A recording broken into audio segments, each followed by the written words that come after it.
தினமணி நேயர்களுக்கு வணக்கம். CSK versus Mi match, அதாவது எல் கிளாசிகோ 2.0. இந்த மேட்சோட ப்ரிவியூவில் நம்ம சொல்லியிருந்தோம் யார் தோக்க போகிறாங்க அப்படின்றது ஒரு பெரிய எதிர்பார்ப்பு இருக்கிறதா நான் சொல்லியிருந்தேன். ஆனால் இப்போ கடைசியாக என்ன ஆகி போச்சுன்னா, மும்பை தோற்று நமக்கு ஹெல்ப் பண்ணியிருக்காங்க.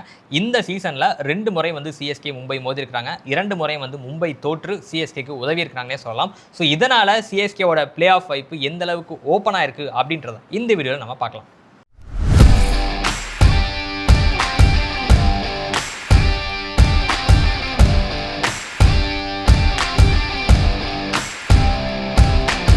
ஸோ தமிழ் ஒரு வழியாக திரும்பவும் பேக் டு வின்னிங் வேஸ்னே சொல்லலாம்னு நினைக்கிறேன். நான் மும்பையை ஒரு மாதிரி கம்ஃபர்டபுளாகவே ஜெயிச்சிருக்கிறாங்க. மேட்ச் கொஞ்சம் மொக்கையாக இருந்த மாதிரி எனக்கு தோணுச்சு, போரிங்காக இருந்தது. ஆனால் சிஎஸ்கே ஜெயிச்சிருக்கிறாங்க, ஒரு ரன் ரேட்டுக்கும் ஹெல்ப் பண்ணியிருக்கு. இப்போ 6வது இடத்துல இருக்கிறாங்க புள்ளிகள் பட்டியலில். ஃபர்ஸ்ட் எல் கிளாசிக்கோ நம்ம பிரம்மாண்டமாக பேசிட்டு இருந்தோம். இது எல் கிளாசிக்கோ இல்லைங்க, ஒரு டல் கிளாசிக்கோ. ஃபுல்லாக என்ன மேட்ச் சுவாரஸ்யமாக போகும்னு பார்த்தா நம்ம பேசணும், ஓரளவுக்கு சுவாரஸ்யம் இருக்கும். என்னதான் பாயிண்ட்ஸ் டேபிள் கீழே இருந்தாலும் 2 பேருக்குள்ள மேட்ச் சுவாரஸ்யம் நினச்சோம். ஆனால் நேற்று ஒன் சைடட் கேம் தான் சொல்லணும். சிஎஸ்கே ஜெயிச்சாங்க. சிஎஸ்கே இன்னும் சீக்கிரமே ஜெயிச்சிருந்துருக்கலாம். அவங்க ஏன் இவ்வளோ ட்ராக் பண்ணாங்கன்னு தெரியல. பட் சிஎஸ்கே கையில் தான் அப்பர் ஹேண்டாக இருந்துச்சு. மும்பை ஒரு இன்டென்டே இல்லாமல் விளாண்ட மாதிரி இருந்துச்சு. அதுவும் ஹர்திக் பாண்டியாலாம் அது பேசுவோம் உள்ளுக்குள்ளே. ஆனால் ரொம்ப இன்டென்டே இல்லாமல் விளாண்ட மாதிரி தான் எனக்கு தோணுது. டாஸ் வின் பண்ணோடனே பேட்டிங் எடுத்தாங்க. அந்த பிட்ச் பேட்டிங்க்கு ரொம்ப ஹெல்ப் பண்ண பிட்ச் அப்படின்னு சொன்னாங்க. 200லாம் ஓரளவுக்கு கம்ஃபர்டபுளாக எடுத்துருக்க வேண்டிய ஒரு பிட்ச்ன்ற மாதிரி தான் எல்லாருமே கணிச்சிருந்தாங்க. ஆனால் இவங்க எடுத்தது 160. அவங்க பேட்டிங் பெரிய பிரச்சனையாக இருக்குது. போன மேட்ச் அவங்களுக்கு உதவன கை கொடுத்தது என்னன்னா, அந்த ஓப்பனிங் பார்ட்னர்ஷிப் அதையும் நேற்று முடிச்சு விட்டாங்கன்னே சொல்லலாம். நல்லா சூப்பராக போட்டாங்க. முகேஷ் சௌத்ரியும் ஃபர்ஸ்ட் ஓவர் சூப்பராக போட்டிருந்தாரு. அன்சுல் கம்போஜரும் நல்லா போட்டிருந்தாரு. முதல் பந்திலே அதாவது முகேஷ் சௌத்ரி போட்ட ப்ரெஷர்னாலே அன்சுல் கம்போஜரை ஃபர்ஸ்ட் பால் அடிக்க பார்த்து அதில் ஒரு விக்கெட் விழுந்துருச்சு. ஸோ அந்த விக்கெட் போனதுக்கப்புறமா எல்லாருக்குமே சூரியகுமார் பெருசாக ஃபார்மில் இல்லை, ஹார்திக் பாண்டியா ஃபார்மில் இல்லை. அந்த ஒரு தடுமாற்றத்தினாலே அவங்க அப்படியே சின்னாவனம் ஆகிட்டாங்க. எனக்கு ஸ்டார்டிங் ஓரளவுக்கு பரவாயில்ல. பவர் பிளேயர் ஒரு 54, முதல் 10 ஓவரில் ஒரு 90 ரன் எடுத்திருந்தாங்க. அதுக்கப்புறம் எந்த ஒரு டேக் ஆஃப்மே ஆகலை. இல்லை, அதுக்கப்புறம் மேட்ச் அவங்க கொண்டு போயிருந்துருக்கணும். யாருமே ஒழுங்காக விளையாடல. இதுலேயுமே சிஎஸ்கே நிறைய பேருக்கு லைஃப் லைன்லாம் கொடுத்தாங்க. நமந்திருக்குலாம் நிறைய கேட்சஸ் மிஸ் ஆனிச்சு. அவர் கொஞ்சம் அவருக்கு தான் சொன்னேன், நம்ம பார்க்கும்போது டீசெண்டாக விளாண்டுட்டு இருக்காரு. அவர் ஸ்கோர் பண்ணார்.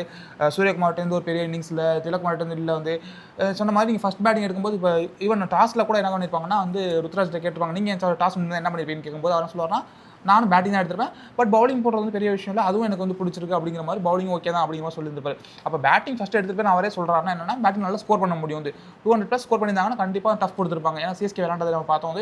இன்கேஸ் இன்னும் 1 or 2 விக்கெட்ஸ் போயிருந்துச்சுன்னா அவங்களே தடுமாறி இருந்திருப்பாங்க. அப்போ பேட்டிங் எடுத்தது நல்ல விஷயம் தான். ஆனால் எடுக்காது ஒரு ஸ்கோர் பண்ண முடியாது என்னன்னா, மும்பைட்ட தொடர்ச்சியாக அந்த சீசன் ஃபுல்லாகவே கண்டினியூ ஆகிட்டு இருக்கு. அவங்கள இன்னும் 2-3 பேர் கம்மப் பண்ணி விளாண்டு கொடுத்தா மட்டும்தான் ஜெயிக்க முடியுங்கிறது இருந்துச்சு. நேற்றும் மறுபடியும் அவங்க அகைன் ஒரு பேட்டிங் ஃபெயிலியர் அப்படின்னு தான் சொல்லணும். பவுலிங் நம்ம சிஎஸ்கே பார்த்தோம்னா எல்லாருமே நல்லா போட்டாங்க. ராமச்சந்திர கோஷ் டெபியூவில் ஒரு நல்ல கேட்ச் பிடிச்சாரு. அவரும் 3 ஓவர் ஓரளவுக்கு டீசெண்டாக போட்டுட்டு போயிட்டாரு. நூர் அகமது அவருடைய ஃபார்ம் அப்படியே கண்டினியூ பண்ணுறாரு. அன்சுல் கம்போஜ் அந்த பர்பிள் கேப்புக்கு நான் வரேங்க அப்படின்னு போட்டு மேலே ஏறி போய்கிட்டே இருக்கிறாரு. அதுக்கப்புறமா வேறு மிடில் ஓவர்ஸில் ஓரளவுக்கு டீசெண்டாகவே கட் பண்ணாங்க. எனக்கு அக்கீல் ஓசி பதிலாக பிரசாந்த் பீரை கொண்டு வந்திருந்தாங்க. அவர் கொஞ்சம் சிரமப்பட்டார், பட் பரவாயில்ல, ஃபைன், வாட் எவர். ஏதோ மற்ற ஒரு பிளான் வச்சிருப்பாங்கன்னு நினைக்கிறேன். இம்பாக்ட் சப்ல அக்கீல் ஓசியை உட்கார வச்சிருந்தாங்க. இன்கேஸ் ஏதாவது ஒரு பவுலிங்கில் ரொம்ப அடிச்சிட்டாங்க, ஒருத்தர் பால் ரொம்ப அவங்க என்ன பிளான் பண்ணியிருக்காங்க அப்படின்னா, இப்போ சிஎஸ்கே ஃபஸ்ட் பேட்டிங் பிடிக்குது அப்படின்னா இந்த பிளேயிங் லெவலில் போவாங்க. இம்பாக்ட் பிளேயராக அகில் ஹுசைன் கொண்டு வர்றதா அவங்க பிளானாக இருந்தது. ஸோ பட் ஆனால் சேஸ் பண்ணுறாங்க அப்படின்றனால வேறு வழி இல்லைன்ற மாதிரி தான் சொல்லியிருந்தாங்க போல். ஆக்சுவலி யார் சொல்லியிருந்தாருன்னா, ஸ்ரீதரன் அவரை சொல்லியிருந்தாருன்னு நினைக்கிறேன் நான். ஆனால் இம்பாக்ட் சபை ரெண்டுக்குமே, ஒரு பேட்டிங் பண்ணாலும் சரி பவுலிங் ரெண்டுக்குமே ஏற்ற மாதிரி தான் வச்சிருந்தாங்க. கார்த்திக் சர்மா உள்ள வச்சிருந்தாங்க. ஈவன் மேட்ச் ஷாட் கூட உள்ளுக்குள்ள இருந்தான்னு நினைக்கிறேன். அது எதுக்குன்னா பேட்டிங் ஒரு இன்கேஸ் ஃபெயிலியர் ஆச்சுன்னா எனக்கு எப்படி யூஸ் பண்ணிக்கலாம். சர்ஃப்ராஸ் கான் மாதிரி கொஞ்சம் பிளேஸ் தான் உள்ளுக்குள்ள வச்சிருந்தாங்க. ஓவர்டனும் நல்லா போட்டிருந்தாரு. நம்ம ஆரம்பத்தில் பயந்துட்டு இருந்த பவுலிங் தான் வீக்காக இருக்குன்னு, ஆனால் பவுலிங்லாம் வீக்காக இல்லைங்க அப்படின்றத தொடர்ந்து பலமுறை நிரூபிச்சிட்டாங்க. நேற்றும் அதை நிரூபிச்சிருக்கிறார்கள் வீச்சாளர்கள். மிடில் ஓவர்ஸ்ல ரொம்ப நல்லாவே கண்டெயின் பண்ணிட்டாங்க. ஆரம்பத்துல அடிச்சாங்களே தவிர அதுக்கப்புறம் மிடில் ஓவர்ஸ், டெத் ஓவர்ஸ்லாம் ரொம்ப அருமைப்பட்டாங்க. எந்திரிக்கே விடல, அப்படியே தட்டி உட்காரச்சிட்டே இருந்தாங்க கடைசி வரைக்கும் உட்காரச்சிட்டு. எனக்கு பாண்டியா விளையாண்ட இதெல்லாம் பார்க்கும்போது என்னன்னா, ஏன்னா பின்னாடி ரன்ஸ் வரலன்னு தெரியுது, ஏதாவது ஹிட் பண்ணி விளையாடலாம், ரொம்ப ஸ்லோவாக விளையாண்டாரு. ரொம்ப விக்கெட் ரொம்ப கஷ்டமா இருக்கா அப்படிங்கிற அளவுக்கு ஃபீல் பண்ற அளவுக்கு என்னன்னா மும்பை இந்தியன்ஸ் விளையாண்டுட்டாங்க. ஸோ அவங்களால கடைசியாக 159 ரன்கள் தான் எடுக்க முடிஞ்சது. ஸோ சிஎஸ்கேக்கு என்னென்னா ஒரு நல்ல தொடக்கம் இருந்தது. சஞ்சு சாம்சனுக்கு ஒரு வாய்ப்பு கிடைத்தாலும் அந்த வாய்ப்பை சரியாக பயன்படுத்தாமல் அதே ஓவரில் பும்ரா கிட்ட ஆட்டம் இழந்துட்டார். ஆனால் ருத்ராஜ் கெய்க்வாட் ஒரு அக்ரெசிவான ஒரு மோடில் ஸ்டார்ட் பண்ணார். போல்ட் ஓவர்லாம் 6 அடிச்சார், 4 அடிச்சார், ஒரு நல்ல ஸ்ட்ரைட் டிரைவ், ஒரு நல்ல ரன் ரேட்டோட அவர் ஆரம்பிச்சு கொடுத்தாரு. அது அப்படியே உர்வில் பட்டேலும் அடுத்து கேரி பண்ணாதனால ஒரு 160 சேஸ் பண்ணுறதுக்கு இந்த மாதிரி ஒரு ஸ்டார்ட் இருந்ததுன்னா அந்த இடத்துலயே வந்து ஆப்போனன்ட் வந்து ஒரு மாதிரி டம்முன்னு அடிச்சு நவுத்துன மாதிரி தான். ஸோ அந்த விஷயத்தை சிஎஸ்கே கரெக்டாக பண்ணிட்டாங்கன்னு நினைக்கிறேன் நான். அதுக்கப்புறமா அவங்களுக்கு வந்து கிட்டத்தட்ட ரெக்வயர்ட் ரன் ரேட் பார்த்துட்டோம் அப்படின்னா ஒரு ஓவர் 7.5 வந்து அதுக்கப்புறம் 6.5 அப்படியே இருந்தது. ருத்ராஜ் வந்து நீட்டாக அப்பப்போ ஒரு பவுண்டரி அடிச்சுட்டு கொண்டு போனார், ஆங்கரும் பண்ணார், ஸ்கோரும் பண்ணார். கார்த்திக் சர்மா கண்டிப்பாக நான் பேசுகிறேன் சொல்கிறேன் சொல்லுங்கள். கார்த்திக் சர்மா உள்ளுக்குள்ள எது கொண்டு வந்தாங்கன்னா, அவர் வந்து ஒரு ஸ்பின்னர்ஸ் உள்ளுக்குள்ள இருக்காங்க, ஸ்பின்னர்ஸ் நல்லா ஹிட் பண்ணுறாரு, நெட்ஸ்லாம் நிறையா விளாட்றாரு அப்படிங்கிறத பார்த்து நிறையா அவர் மேலே இன்வெஸ்ட் பண்ணியிருக்கோம். அவருக்கு வந்து ஸ்பின்னர்ஸ் விளாட்ற கெப்பாசிட்டி இருக்குது, ஓகே பண்ணட்டும்னு சொன்னார். அவர் வந்து ஆரம்பிக்கும் போது நல்லா தான் அவரும் எக்ஸ்ப்ளோசிவ் ஒரு 2 6 அடிச்சோன்னா வந்து ஓகே விளாட போகிற சீக்கிரம் முடிக்க போகிறோம் பார்த்தோம். அப்புறம் அகைன் வந்து எப்படி வந்து ஒரு ருத்ராஜ் ஒரு இன்னிங்ஸை கொஞ்சமே பில்டப் பண்ணினான்றோம், அவங்க வந்து ஜெயிச்சா போதும் அப்படிங்கிற அளவுக்கு என்னன்னா ஸ்லோவாக தான் விளாண்டு கொண்ட நமக்கு என்ன வின் பண்ணுங்க மேட்ச் வந்து தோற்றக்கூடாது, விக்கெட்ஸ் விட்டுறக்கூடாதுங்கிறத வந்து கான்சியஸாக இருந்து அதை ஜெயிச்சிட்டாங்க வந்து. ஸோ அதான் நம்ம பெருசாக சேஸ் பற்றி பெருசாக விவாதிக்கிறதுக்கு எதுவுமே இல்லை. எனக்கு தெரிஞ்ச கொஞ்சம் அவங்க அக்ரெசிவாக இருந்தால் இன்னும் ஒரு 2 ஓவர் முன்னாடி முடிச்சிருக்கலாம் தான், நெட் ரன் ரேட்டுக்கு உதவி இருக்கும். பட் இருந்தாலும் பரவாயில்ல. இப்போ வந்து புள்ளிகள் பட்டியலில் சமாளவில் இருக்கிறது சென்னையும் டெல்லியும் நினைக்கிறேன். ஆனால் நெட் ரேட் அடிப்படையில் டெல்லியை முந்தி சிஎஸ்கே 6வது இடத்துல இருக்கிறாங்க. 2 டீமுமே 9 ஆட்டங்கள் மோதி 3 ஆட்டங்கள் வெற்றி பெற்று 4 ஆட்டங்கள் வெற்றி பெற்றிருக்காங்க. ஸோ 8 புள்ளிகளோட அடுத்தடுத்து 6வது இடத்துலையும் 7வது இடத்துலையும் இருக்கிறாங்க. சிஎஸ்கேக்கு net run rate advantage. So இப்போ வந்து நம்ம ஒவ்வொரு விஷயங்களாக பேசலாம். இவங்க ஏன் இந்த அகில் ஹுசைனை போட்டு குழப்பறாங்க? எதுக்கு இந்த ஆர்டர் நம்ம ஏற்கனவே இந்த வீடியோ பண்ணும்போது ப்ரிவியூலேயே சொல்லியிருந்தோம் வந்து சிஎஸ்கேவோட காம்பினேஷன்ஸ் மாற்ற வேணாம் அப்படின்னு சொல்லியிருந்தோம். வேணா பிரசாந்த் வீரர் மட்டும் உள்ளுக்குள்ள கொண்டு வாங்க, அதுக்கு ஆட்டத்தின் சூழல் தகுந்தாப்புல கொண்டு வந்தாங்க அப்படின்னு சொன்னோம் வந்து. திரும்ப இவங்களுக்கு அகில் ஹுசைன் மேலே என்னதாங்க ப்ராப்ளம்? அகில் ஹுசைன் ஏன் உட்கார வைக்கிறீங்க? அவர் இருந்தாலே ஒரு ஸ்டார்ட் கூட போட்டுருந்தாங்க, அவர் இருந்தாலே மேட்ச் ஜெயிக்குது அப்படின்னு போட்டிருக்காங்க. அப்படி இருக்க பட்சத்தில் அவரை பிளேயிங் லெவனில் வச்சுட்டு இம்பாக்ட் சப்பா வேறு யாராவது கூட கொண்டு வந்துக்கலாம், அப்படி கொண்டு வந்துக்கலாம். ஆனால் அவங்க எதுக்கு வந்து அகில் ஹுசைனை வந்து திரும்ப வெளில வந்து டக்கோட்டில் உட்கார வைக்கிறாங்க அப்படிங்கிறது வந்து புரிய மாட்டேங்குது. அவர் இருக்கிறது அணிக்கு ப்ளஸ் பாயிண்ட்டு. இது வந்து நம்ம ஆல்ரெடி பேசின மாதிரி சிஎஸ்கே அணி நிர்வாகமும் கோச் ஃப்ளெமிங் அப்புறம் ப்ளஸ் கேப்டன் ருத்ராஜ் கெய்க்வாட் இவங்க 2 பேரும் தான் அதுக்கான பதிலை சொல்லணும். ஏன் இந்த காம்பினேஷனில் வந்து இந்த சேஞ்ச் பண்ணிகிட்டே இருக்காங்க அப்படிங்கிறது வந்து லிட்டலாக வந்து எனக்கு அது புரியவே இல்லை. ஏன் இந்த காம்பினேஷன் சேஞ்ச் பண்ணாங்க அது சத்தியமாக அண்டர்ஸ்டாண்ட் பண்ணிக்கவே முடியல வந்து. எனக்கு என்னன்னா ஃபாரினர்ஸும் 3 பேர் தான் இருக்கிறாங்க டீமில். யாருன்னா டியாவால் பிரேவிஸ் இருக்கிறாரு, ஜேமி ஓவர்டன் இருக்கிறாரு, நூர் அகமது இருக்காரு. கரெக்டாக வேறு யாரும் ஃபாரினர்ஸ் இல்லை. இவங்க தான் இருக்காங்க. அப்படி இருக்கும்பொழுது இவங்களை யாராவது கூட இம்பாக்டாக நீங்கள் ஏதாவது யூட்டிலைஸ் பண்ணணும்னா யூட்டிலைஸ் பண்ணிக்கலாம் தான். எனக்கு அந்த குழப்பம் ஏன் மிஸ் ஆகுது, எங்கே குழம்புறாங்க அப்படின்றது தெரியல. இன்னொன்று என்னென்னா, நீங்கள் வந்து சிவம் துபேவை ஒன்று வந்து வீச்சாளராக பயன்படுத்தணும். அதை நான் பயன்படுத்த மாட்டேன், அவர் வெறும் முழுக்க பேட்டராக தான் பயன்படுத்துறீங்க அப்படின்னா அவர் எதுக்கு உள்ளே இருக்கணும்? அதுக்கு பதிலாக அவர் வெளில நிப்பாட்டி நம்ம ஏற்கனவே போன முறையே நம்ம பேசணும். ஸோ அவர் இம்பாக்ட் பிளேயராக வெளில வச்சு அவர் இம்பாக்ட் பிளேயராக கொண்டு வாங்க, மற்ற இதை உள்ள வைங்க. கார்த்திக் சர்மா சின்ன பையன் தானே, அது மாதிரி துருத்துருப்பாரு, அதாவது கேட்ச்லாம் பிடிப்பாரு. நேற்று அவர் வந்து கேட்ச் வாய்ப்பு தவிர விட்டார், கொஞ்சம் சிரமப்படுறாரு. இந்த விஷயம் தான் உங்கள்கிட்ட நான் மென்ஷன் பண்ணணும்னு. இப்போ நமக்கு நமன்தீர் தான் வந்து அதில் அடிச்சிருப்பாரு, இந்த ஸ்கோரே வந்து 50+ ஸ்கோர் பண்ணிப்பாரு. அவருக்கு வந்து ஈஸியாக ஒரு கேட்ச் வாய்ப்பு கொடுத்து அவ்வளோ ஈஸியான கேட்ச் வாய்ப்பு. இப்போ நிறையா வந்து ஒரு ஸ்பெக்டாகுலர் கேச்சஸ் பிடிக்கிறதெல்லாம் பார்க்க முடியுது. ஐபிஎல் வந்து போய் பாஞ்சு பிடிக்கிறாங்க, தாண்டி பிடிக்கிறாங்க, ஒரு பவுண்டரி லைனில் கைக்கு வர கேட்சே அவர் விடுறாரு. சரி, அப்போ தான் ஒரு கேட்ச் விட்டாருன்னு பார்த்தா அடுத்து மறுபடியும் ஒரு கேட்ச் வரும். அது கொஞ்சம் கஷ்டம் தான், ஆனால் அதையும் விட்டுட்டார் வந்து. அதுக்கப்புறம் ஃபீல்டிங்கில் பார்க்கும்போது அந்த கேட்ச் விட்டதை அவர் மைண்டில் வந்து அப்படியே ஹாண்டிங்காக பண்ணுவா, திரும்ப தொடர்ந்துட்டே இருக்கு, டிசப்பாயின்ட் பண்ணிட்டே இருக்கு. அவருக்கு நேற்று நேரமாக என்னன்னு தெரியல, அவர்கிட்டே தான் பால் போகுது. அவர் என்னன்னா தடுமாறுறாரு வந்து. இப்போ ஃபீல்டிங்கில் இவ்வளோ ஒரு தடுமாற பர்சன் ஃபீல்டிங் பண்ணணும் தான், ஃபீல்டிங்கில் தடுமாறாரு. அப்படி இருக்கும் பட்சத்தில் அவர் ஓவர் போட போகிறதில்ல, ஃபீல்டிங்லேயும் தடுமாறுறாரு. பழைய சிஎஸ்கே பழைய மேட்சஸ்லாம் என்ன பண்ணுவாங்கன்னா, பழைய சீசன்ஸ்லாம் வந்து அவர் இம்பாக்டாக வச்சு பேட்டிங் மட்டும் பண்ணுவார். அப்படி இருப்பார். அதே தான் அவர் யூஸ் பண்ணிட்டு போயிடலாம் வந்து. நீங்கள் சொல்கிற மாதிரி ஒரு கார்த்திக் சர்மா, பிரசாந்த் வேர் இவங்கள மாதிரியான ஒரு யங்ஸ்டர்ஸ் உள்ளுக்குள்ளே வந்து துருன்னு ஒரு ஃபீல்டிங்கில் இருக்கவங்க, ஆக்டிவாக இருக்கவங்க வந்து சர்ஃப்ராஸ் கார் வந்தார், நல்லா கேட்ச் பிடிச்சாரு. அவர் வந்து அது இத்தனைக்கும் அது ரொம்ப கஷ்டமான கேட்ச், அது அழகாக கேட்ச் பண்ணியிருந்தார் வந்து. இப்போ எதுக்கு இந்த ஃபீல்டிங்கில் இன்னொன்று வந்து அவர் ஃபீல்டிங் இம்ப்ரூவ் பண்ணி ஆகணும். ஈவன் அவர் இம்பாக்ட் சப்போ உட்கார வைக்கிறாங்க, அதை ஸ்ட்ராட்டஜைஸ் பண்ணிட்டு போகிறாங்க. பட் அவர் வந்து ஃபீல்டிங் இம்ப்ரூவ் பண்ணியே ஆகணும் வந்து. நான் வந்து பேட்டிங் மட்டும் தான் பண்ணுவேன் அப்படின்னு சொல்ல முடியாது. அது வந்து நிறையா பாதிக்குது அது. எனக்கு என்ன தோணுது அப்படின்னா, அவர் சில நேரங்களில் வந்து ருத்ராஜ் கெய்க்வாட் வந்து ஏதாவது இன்புட் வேணும் அப்படின்னா கோ டு பர்சனாக வந்து சிவம் துபே இருக்கிறாரு. ஸோ சிவம் துபேயோட எக்ஸ்பீரியன்ஸை அவர் அப்பப்போ பயன்படுத்திக்கிறாரு, கிரவுண்ட் நமக்கு தேவைப்படும் அப்படின்றனால அவர் வச்சிருக்கிறாங்களா அப்படின்றது எனக்கு தெரியல. இல்லை வேற காரணமாக இருக்கணும்னா அது மட்டும் தான் காரணமாக இருக்கணும்னு இல்லை எனக்கு தெரிஞ்சு வந்து அது வந்து பெரிய லெவலில் தாக்கத்தை ஏற்படுத்த எனக்கு தோணுது. ஏன்னா வந்து உங்களுக்கு அப்படி ஒரு இன்புட்ஸ் தேவைப்படும்னா ஒரு ஐபிஎல் சீசனில் டீமை கேப்டனாக லீட் பண்ண வந்து உங்களுக்கு சஞ்சு சாம்சன் ஒரு மிகப்பெரிய பர்சன் வந்து பிஹைண்ட் த ஸ்டெம்ஸ் இருக்கார் வந்து. அப்போ அவரை காட்டிலும் சிவம் துபே வந்து உங்களுக்கு இன்புட்ஸ் பெருசாக கொடுத்துட போகிறதில்ல. அவர் வந்து நிறையா சீசன்ஸ் பார்த்துருக்காரு, மேட்சை நல்லா வின் பண்ணி கொடுத்துருக்காரு. அப்போ அவர்கிட்ட கிடைக்கும். சிவம் துபே இல்லைன்னா நீங்கள் அப்படி இன்புட்ஸ் தேவைப்படுதுன்னா வந்து ஒரு டைம் பிரேக்கில் வந்து அவங்க கோச் கூட மற்றவங்க கூட வரும்போது ஒரு ஜஸ்ட் வந்து இன்புட்ஸ் கொடுத்துட்டு போகலாம். அந்த அளவுக்கு பெருசாக வந்து இன்புட்ஸ் வந்து இவருக்கு ருத்ராஜ் தேவைப்படும் அப்படின்னு நான் நினைக்கல. ஆனால் என்ன பண்ணலான்னா இவர் வந்து இம்பாக்டாக வச்சு அந்த இடத்துல ஒரு இம்பாக்ட் கிரியேட் பண்ணால் மட்டும் போதும்.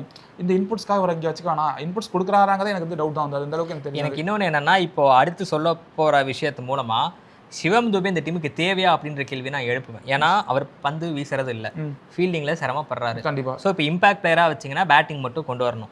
பேட்டிங் மட்டும் கொண்டு வரணும் அப்படின்னா அவர் வந்து எதில் ஸ்பெஷலிஸ்ட்னா ஸ்பின்னர் சப்போர்ட் நொறுக்கறல ஸ்பெஷலிஸ்ட். ஆனால் இப்போ ஆப்பனன்ஸ்லாம் என்ன பண்ணுறாங்கன்னா தூபே வராப்பிலையா, அப்போ அவர் ஸ்பின்னர்ஸை கொடுக்க மாட்டேன் அப்படின்ற ஒரு முடிவுக்கு போயிடுறாங்க. ஸோ அதனால் நீங்கள் என்ன பண்ணுறீங்க, அவர் நாங்கள் ஃபினிஷராக வச்சுக்கிறோம் அப்படின்னு சொல்லி கடைசியில் போடுறீங்க.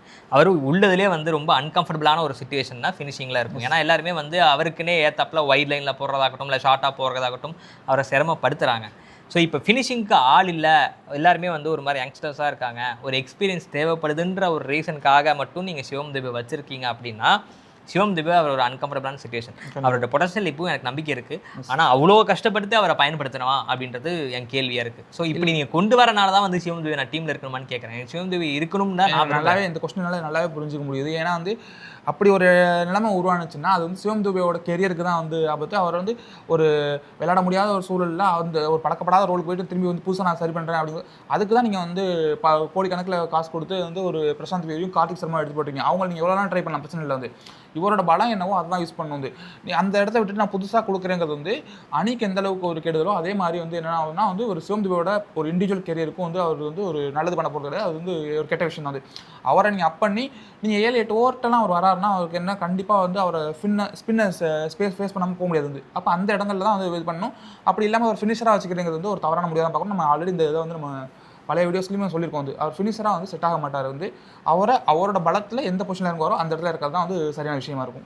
இன்னொன்று எனக்கு அடுத்து இப்போ இந்த விஷயத்தை எங்கே வரேன் அப்படின்னா, கார்த்திக் சர்மா, பிரசாந்த் வீர் இவங்க 2 பேருமே பிளேயிங் லெவலில் இருக்கிறது எனக்கு தெரிஞ்சு சிக்கலாக இருக்குமோ அப்படின்றது தோணுது. இப்போ நேற்று வந்து ஒரு 160 ரன்கள் தான் இலக்கு அப்படின்ற நேரத்தில் சமாளிச்சாச்சு. இப்போ ஒரு ஆப்போனன்ட் வந்து ஒரு 220 230 ரன் அடிச்சிட்டாங்க அப்படின்னா ப்ரெஷர் கேமாக இருக்கும். ஸோ அப்போ வந்து 2 பேருமே யங்ஸ்டர்ஸாக இருக்காங்க, அவங்ககிட்ட ப்ரைஸ் டேக் ஒரு ப்ரெஷராக இருக்கும். ஸோ இந்த மாதிரி பிக் ஸ்டேஜில் வந்து அவங்க இன்னும் இந்த சீசன்லேயே அவங்க 2 பேருமே கன்சிஸ்டண்டாக விளையாடலை, நிறைய மேட்ச் வெளியில் தான் உட்காந்துட்டு இருந்தாங்க. ஸோ அந்த மேட்சஸில் அவங்க எப்படி ரியாக்ட் பண்ணுவாங்க அப்படின்றது எனக்கு பெரிய ஒரு கேள்விக்குறியாக இருக்குன்றனால அவங்க 2 பேருமே ஒரு சேர பிளேயிங் லெவலில் இருக்கலாமா வேணாமா அப்படின்றது எனக்கு கேள்வியாக இருக்குது. இல்லை ஒரு பிக் ஹிட்டர்ஸ் அப்படிங்கிறதுக்காக தான் அந்த 2 பேரும் வந்து ஒரு பிளேயிங் லெவலில் வைக்கலான்னு ஒரு ஐடியா இருக்கும்.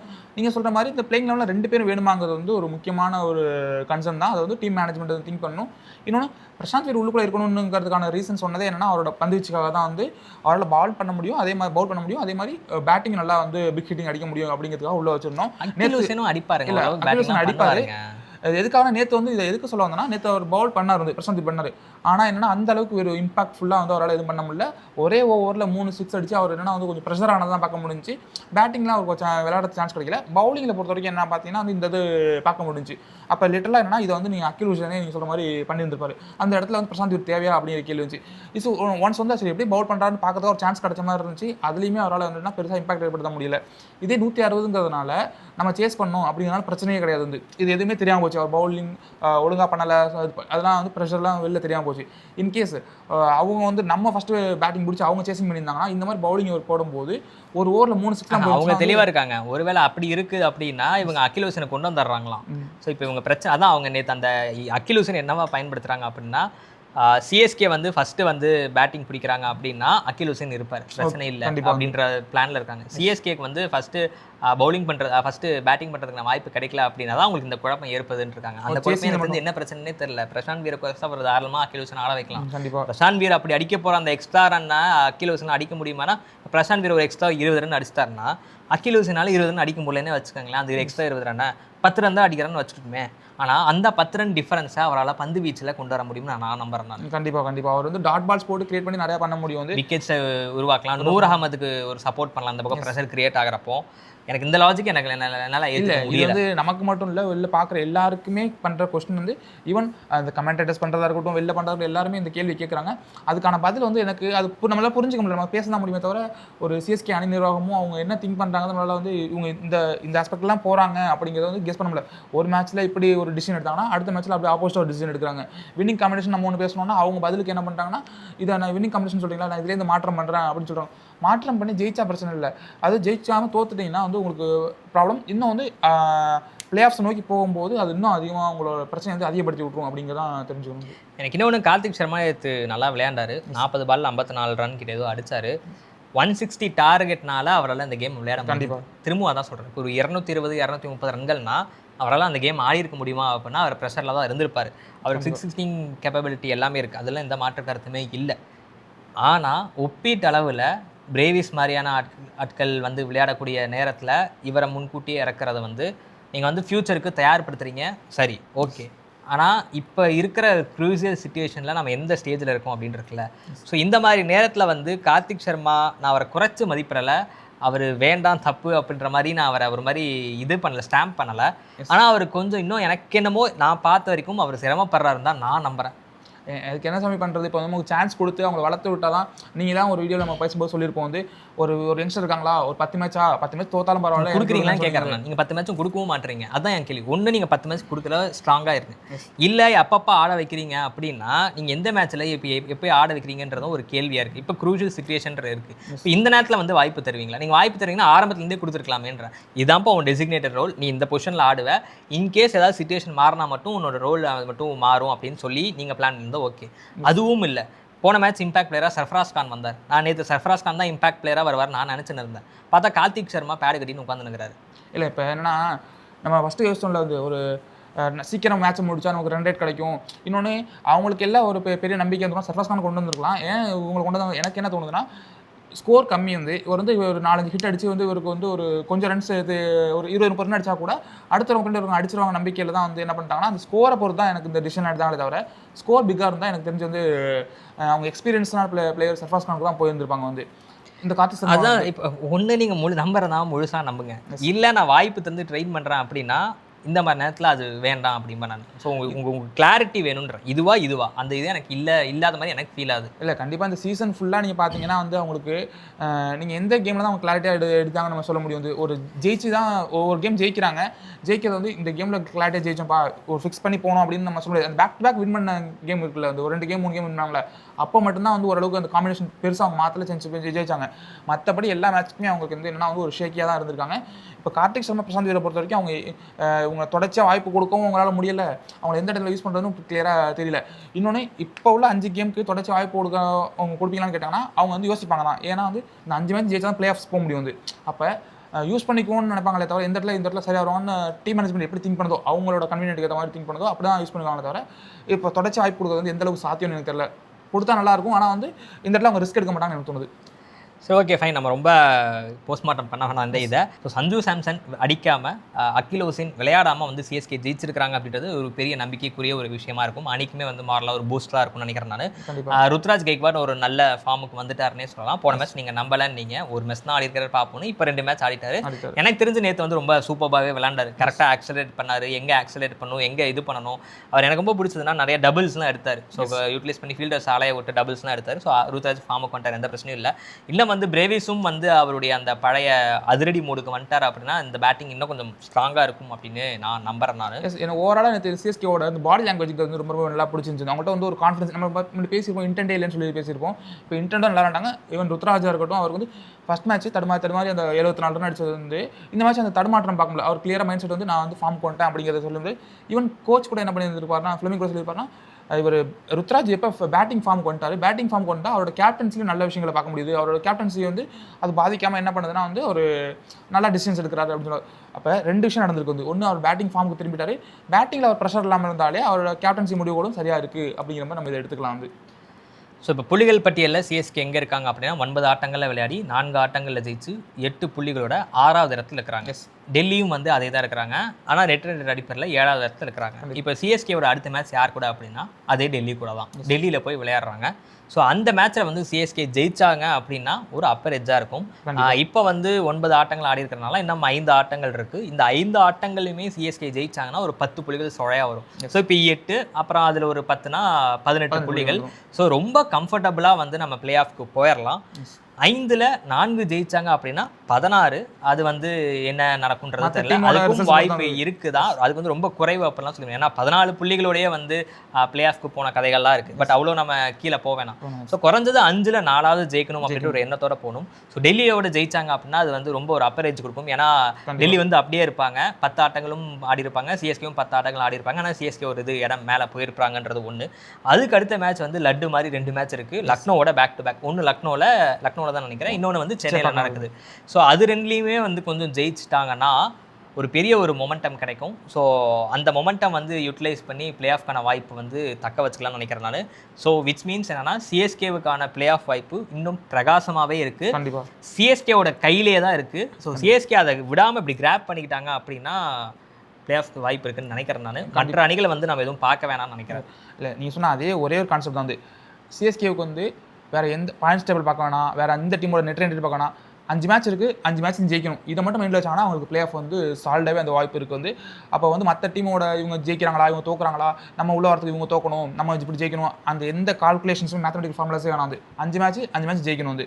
அட்லீஸ்ட் உங்களுக்கு ஒரே ஒரு லக்ஸுரி என்னன்னா ஒரு மேட்ச் வரைக்கும் தோக்கலாம். அதையுமே வந்து நீங்கள் இனிஷியல் ஃபஸ்ட்டு மைண்டு கொண்டு போகலாம். எல்லா மேட்ச்சுமே வந்து ஒரு நாக் அவுட் மேட்ச் மாதிரி விளாண்டாங்கன்னா சிஎஸ்கே வந்து பிளே ஆஃப் போகிறதுக்கு நிறைய வாய்ப்பு இருக்குது. ஸோ அதான் நாங்கள் நிறைய விஷயங்கள் இப்போ நாங்கள் டிஸ்கஸ் பண்ணியிருக்கிறோம். சிஎஸ்கே ஜெயிச்சாலுமே கூட இதில் ஏதாவது இது சரியில்லைங்க, இந்த மாற்றங்கள் வேணும் அப்படின்னா அது என்னன்றதை கீழே கமெண்ட் பண்ணுங்கள். நம்ம சொன்ன மாதிரி 5 ஆட்டங்கள் இன்னும் சிஎஸ்கேக்கு மீது இருக்குது. அதில் ஜெயிச்சுட்டு சிஎஸ்கே பிளே ஆஃப் போவாங்களா மாட்டாங்களா, எந்த அளவுக்கு சிஎஸ்கேவுக்கான வாய்ப்பு இருக்குது அப்படின்றதையும் கீழே கமெண்ட் பண்ணுங்கள். அடுத்த வீடியோவில் நாங்கள் உங்களை சந்திக்கிறோம். நன்றி, வணக்கம்.